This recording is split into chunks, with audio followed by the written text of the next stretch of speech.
Dans la paracha de Bechukotai, il y a un commentaire du Rochem HaKadosh, c'est le Rochem HaKadosh, Rabbi Chaim Ben Atta. Il a commenté toute la Torah Kula et pas que la Torah. Mais dans la paracha de Bechukotai, il y a 48 Perushim. Il a amené, sur le premier pasuk, Im Bechukotai Telechu, il va amener 48 explications. Comment c'est possible? Dans aucune autre paracha, il a amené autant d'explications sur un même mot. Il y a une histoire. Le Rochem HaKadosh, c'était donc le Gdol Ador, et il s'occupait donc des problèmes halachiques de sa ville, il s'occupait de toute sa ville. Vous savez, à l'époque, il n'y avait pas beaucoup de bêtes qui étaient cachères ou qui étaient bêtes plutôt qui étaient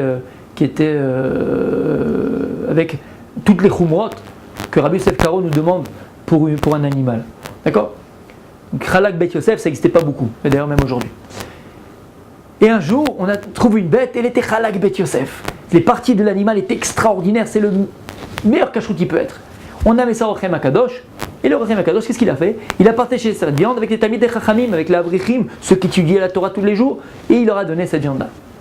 Lorsque le Gvir, le riche de la ville, a entendu ça, il est parti au Rochem HaKadosh, il dit alors, moi aussi je voudrais un morceau de viande. Il dit j'ai déjà tout donné à tout le monde, il dit, voilà, il reste un petit morceau, prenez-le. Il dit comment? Je vais prendre que ça, moi? À qui vous avez donné? Il a dit j'ai donné aux Talmidei Chachamim, à ceux qui étudient toute la journée. Et il a commencé à s'apporter. Et il lui a dit quoi? Ah, c'est parasite! Ah, c'est moins que rien! Ah, c'est bon à rien! Quand c'est. Et Rochem HaKadosh, il s'est tué. Et il est sorti. Mina Shamaim, on a dit Rochem HaKadosh, parce que tu t'es tué et tu n'as pas été moché. Tu n'es pas venu repousser ces paroles, ces mauvaises paroles contre les Talmidei Chachamim, contre la Torah. Tu n'as pas honoré la Torah et les Talmidei Chachamim, ceux qui étudient, tu dois partir en galou, tu dois partir en exil. Et donc il va écrire ces 48 Perushim dans Parashat Bechukotai lorsqu'il était pendant cette année d'exil. Pourquoi? Parce qu'il n'avait pas pris position, il n'avait pas défendu la Torah et l'honneur de la Torah à travers les Talmidei Chachamim.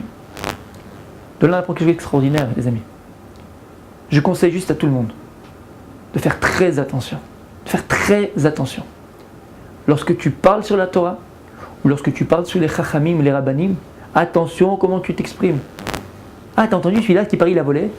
T'as entendu celui-là, quand est-ce qu'il parie, il a fait ceci? T'as entendu comme ça, le rabbin? T'as entendu? T'as entendu Citruc, ce qu'il a dit? Citruc, le grand rabbin de France. Tu l'appelles Citruc, ton copain au bar, tu bois un café avec lui. Le rabbin, t'es pas d'accord avec lui, mais au moins tu dis, le rabbin Citruc, le rav Citruc. Et un peu d'humilité. Sache qui t'es en face de toi. T'as un sage en face de toi, et que tu connais moins que lui. On ne te demande pas d'être d'accord, ça c'est encore une autre fois on parlera de ça. Mais au moins tu respectes la Torah. Tu respectes ceux qui représentent la Torah. Au Maroc, en Tunisie, en Algérie, dans tous les pays d'Afrique du Nord, nos parents dans le sang, il y en a qui ne faisaient pas Shabbat malheureusement. Mais quand il y avait un Chacham qui venait, il embrassait la main. Et c'est pour ça que la Torah sfaradite, on va dire, la Torah d'Afrique du Nord et sfaradite, on a toujours eu ce respect pour la Torah. Attention à comment tu t'exprimes. Attention à comment tu parles. Tu appelles un Rav par son prénom, par son nom de famille. Tu ne mets pas là-dedans avant Rav. Tu vas dire, mais il est qui? Il est qui? Rien que pour donner l'exemple du rabbin Citruc, du grand rabbin de France. Dans l'état de santé où il est bourré avec ses stam, comme ça Dieu il amène sur n'importe qui, dans un état de santé aussi grave. Toute la France elle est sur son épaule. Toi tu te lèves le matin et que tu vas à ton travail, tu vois ton petit café et que tu es en train de kiffer. C'est par son mérite à lui. Il prend tout sur ses épaules, mon gars. Tous les matins, tu lui dois enlever des fleurs. Et prie pour lui. Ça, c'est le respect de la Torah. Et il y a des centaines et des milliers d'histoires. Sur des personnes qui ont manqué de respect à la Torah. On sait ce qui leur est arrivé. Je ne suis pas en train de faire peur. Ce n'est pas du tout mon but. Mais juste mettre les choses à leur place.